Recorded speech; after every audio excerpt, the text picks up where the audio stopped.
বন্ধু, পিতা মাতার ভালোবাসা তোমরা পার্ট 1 দেখে ফেলেছো, কিন্তু পার্ট 2 কবে আসবে আজকের ভিডিওতে আলোচনা হবে ছবির মাধ্যমে। তাই জন্য ভিডিওটি স্কিপ না করে দেখতে থাকো। এখানে দেখো, ভিডিও শুরুতে এখানে একটি গরিব ঘরে গেছে ভিডিও শ্যুট করার জন্য, কিন্তু এখানে বাবা আর ছেলে কাজ করে এখানে দরজার সামনে বসে যায়। এদিকে মেয়েটি এখানে রান্না করার জন্য সবজিগুলো কাটছিল, কিন্তু এদিকে দেখো যখনই দেখতে পেয়েছে আরে স্বামী আর আমার ছেলে এসেছে, তাড়াতাড়ি করে দেখো এখানে জল হাতে নিয়ে চলে এসেছে।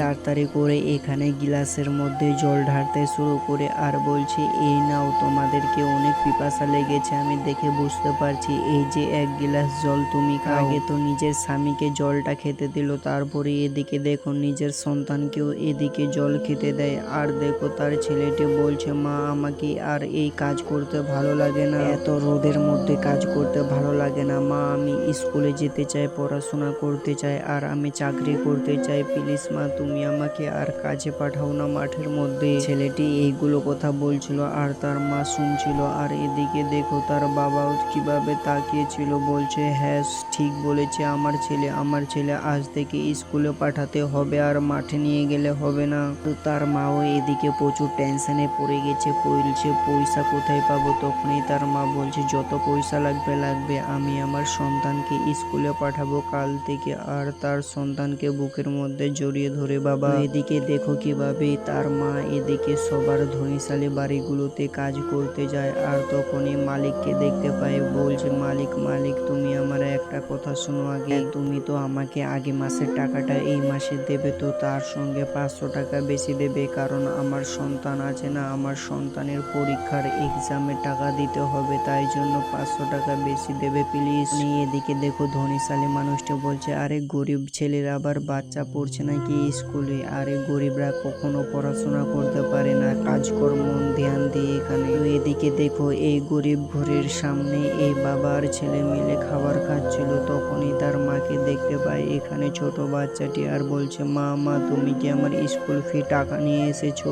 তার মা এখানে কোনো কথা না বলে এখানে দেখো বলছে, এই যে নাও, এই আমার নাকেরটা, এটাকে তুমি সোনা বেচে দাও, আর বেচে এখানে আমার ছেলের জন্য টাকা নিয়ে আসো, অনেকগুলো যেন আমার ছেলে পড়তে পারে। তখনই এই ছোট বাচ্চাটি বুঝতে পারে, আরে এটা কি মা আমার জন্য এতটা কষ্ট করে আর এখন নিজের সোনার এই কানেরটিও খুলিয়ে দিয়ে দিল শুধু আমাকে ভালো করে পড়াশোনা করার জন্য। বাচ্চাটি এইগুলো জিনিস একদম সব বুঝতে পায়। আর এদিকে দেখো সোনা বিক্রি করে এখন 8 বছর পর এই গরিব ঘরে কতটা সুখের খবর আসে দেখো। এদিকে সকালবেলা মা এদিকে ঝাড়ছিল, আর হঠাৎ করে এদিকে দেখো মায়ের মধ্যে এত হাসি কিসের কারণ দেখতে পাচ্ছ, এখানে তার ছেলে আছে, সে কিন্তু পরীক্ষায় পাস হয়ে গেছে আর নাম্বার পেয়েছে 800 নাম্বার, তাই জন্য ছেলে ও এখানে তার বাবার সবার মুখে এত হাসি ফুটে গেছে।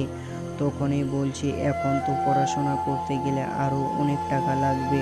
তখনই তার বাবা বলছে, আরে টাকা নিয়ে টেনশন করতে হবে না, আমাদের এই বাড়িটা না হলে বিক্রি করে দেব, বিক্রি করে দিলেও কিন্তু তোমাকে আমি পড়াবই। তখনই তার মা বলছে, হ্যাঁ একদমই ঠিক বলেছে, কারণ তুমি পড়াশোনা খুবই ভালো, তোমার জন্য আমরা সব কিছু করতে পারি, বাড়ি বিক্রি করতে পারি। তখন এই ছেলেটি এই রাস্তা দিয়ে যাচ্ছিল, আর তার বন্ধু এখানে বাইক নিয়ে গার্লফ্রেন্ড নিয়ে দাঁড়িয়েছিল। তখনই তার বন্ধু ডেকে বলছে, আরে কোথায় যাচ্ছিস, এদিকে আয় দেখি একটু। তখন এই ছেলেটি কিভাবে তার বন্ধুকে সব কিছু দুঃখের গল্পটা খুলে বলছে, তুই তো জানিস আমার পড়াশোনা করার জন্য আমার ফ্যামিলি থেকে কত আমাকে চাপ দেয়, বলছে যত কিছু টাকা লাগবে আমি দেব। তখনই মেয়েটি বলে যে কলকাতায় যে তোমার একটা দাদা আছে, ওর কাছে তো কাজ আছে, তুমি তো ওর নাম্বারটা দিতে পারো। তখনই দেখো এই ছেলেটিকে কিভাবে একটি কার্ড ধরিয়ে দেয়, বলছে কলকাতায় যা, কলকাতায় গেলে তোর কাজ হবে। আর তখন এই ছেলেটি বলছে ঠিক আছে আমি কলকাতা আজকেই চলে যাব। তখনই বাড়িতে চলে আসে, আর বাড়িতে এসে বাবা মাকে বলে যে আমি কলকাতা যাচ্ছি কাজের সন্ধানে। আর এখানে দেখো বাবা কিভাবে কান্না করছে, বলছে আমার একমাত্র সন্তান এখন কাজ আর পড়া করার জন্য চলে যাচ্ছে বাইরে দেশ। আর এখানে দেখো তার মা তো এখানে কান্নায় ভরে গেছে, বলছি এটা কি, এতদিন তো আমার ছেলে আমার কাছেই ছিল, আজ থেকে তো চলে যাচ্ছে কলকাতায়, জানি না কলকাতায় গিয়ে কি হবে আমার সন্তানের, এই টেনশনে এখানে কিভাবে মা আর বাবা মিলে কান্না করে যাচ্ছিল। আর এদিকে সন্তানও কিন্তু পিছনে পিছনে ঘুরে দেখছিল, বলছে আমার বাবা আমার জন্য কত কষ্ট করেছে। আর এদিকে দেখো বলতে না বলতে এদিকে চলে আসে কলকাতায়। আসলে এটা কলকাতা নেই, এটা মুর্শিদাবাদ, তোমরা কিন্তু জানো না। আর দেখো এদিকে রাস্তা দিয়ে যাওয়ার সময় হঠাৎ করে একটি গাড়ি এসে ধাক্কা মেরে দেয়। আর দেখো এখানে কিন্তু কে ধাক্কা মেরেছে, রিয়াজ ধাক্কা মেরেছে। আর রিয়াজ তখনই বলছে, বাবু তোমার নাম কি, তুমি কোথা থেকে এসেছো, তোমার গ্রাম কোথায়, তুমি কার সঙ্গে দেখা করতে এসেছো। তখনই কিছু না বলে হাতের মধ্যে ওই কার্ডের এই কার্ডে দেখে তো এখানে এই অবাক হয়ে গেছে, বলছে আরে এটা কি, তুমি তো আমাদের বাড়িতে যাচ্ছ আর তুমি এদিকে ওদিকে কি ঘোরাঘুরি করছো, চলো আমার পিছনে পিছনে, এখন আমরা গাড়িতে বসে আমাদের বাড়িতে যাই। আর বাড়িতে চলে এসেছি কিভাবে বলছে এখানে, আর এদিকে আসো এদিকে আসো, দেখো গ্রাম থেকে নতুন মেহমান এসেছে আমাদের বাড়িতে। তখনই এই মেয়ে মানুষটি বলছে, আরে এটা কি সত্যি তো আমাদের বাড়িতে মেহমান চলে এসেছে। তখন এই এখানে রিয়াজ বলছে, এটা কে পাঠিয়েছে জানো, আমাদের ছোট ভাই পাঠিয়েছে এই বিদেশে, এর পড়াশোনা এতটাই ভালো এখানে তারও। আর এখানে দেখো তখন এই রিয়াজের এখানে কিভাবে চলে এসেছে, তার মেয়ে বলছে এই যে দেখো একটি ছেলে এসেছে আমাদের বাড়িতে, এই পড়াশোনা খুবই ভালো। আর ছেলেটিও এখানে মেয়েটিকে দেখছিল। আর মেয়েটি বলছে, আরে এটা কি সত্যি, এ কি পড়াশোনা খুবই ভালো জানে নাকি।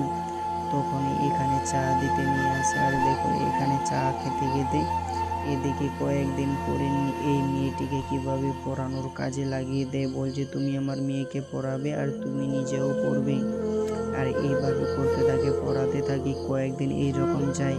কিন্তু মেয়েটি ছেলেটিকে পছন্দ করতে থাকে, বলছে চলো না আমরা বাইরে থেকে ঘুরে আসি, সিনেমা দেখতে যাব, এদিকে ওদিকে ঘুরতে যাব। কিন্তু এখানে ছেলেটি কোনো মতনই যেতে চাইছে না, বলছে তুমি আগে পড়াশোনা করো তারপরে। কিন্তু ছেলেটি এইগুলো কথা বলছে যে পড়াশোনা আগে করো তারপরে ঘুরতে যাওয়া, কিন্তু মেয়েটি এগুলো কথা শুনছে না। তারপরে তার মাকে ডাকছে, বলছে মা মা তুমি এদিকে দেখো, আমাদের ভাইয়া তো আমাকে ঘুরতে নিয়ে যেতে চাইছে না, তুমি একে কিছু বলো প্লিজ। তখনই দেখো এইগুলো কথা বলে কিন্তু, আর এদিকে তার মাও এসে বলছে ঠিক আছে একে নিয়ে ঘুরতে যাও তুমি কয়েকদিন। তারপরে কয়েক বছর পর এখানে তাদের সঙ্গে কি হয় দেখুন। এদিকে গ্রামের তার বাবা কত কষ্টে আছে, কতদিন ধরে তার ছেলের কোনো খবর পায়নি, বলছে পোস্ট অফিসের মানুষকে আমার ছেলে কি কোনো চিঠি পাঠিয়েছে নাকি, কিন্তু তার ছেলে তো কোনো চিঠি পাঠায়নি এখানে পিয়ন মশাই বলে, কিন্তু তার বাবা বিশ্বাস করে না। তখন বলছে ঠিক আছে তোমার ছেলে চিঠি দিলে আমি তোমাদের বাড়িতে দিয়ে আসবো, তোমাকে টেনশন করতে হবে না। হ্যাঁ তোমাদের বলতে চাই যে পার্ট 2 আপলোড হবে না, এটা পার্ট 1 এ ভিডিওটা শেষ। অবশ্যই ভিডিওটা লাইক সাবস্ক্রাইব শেয়ার করো।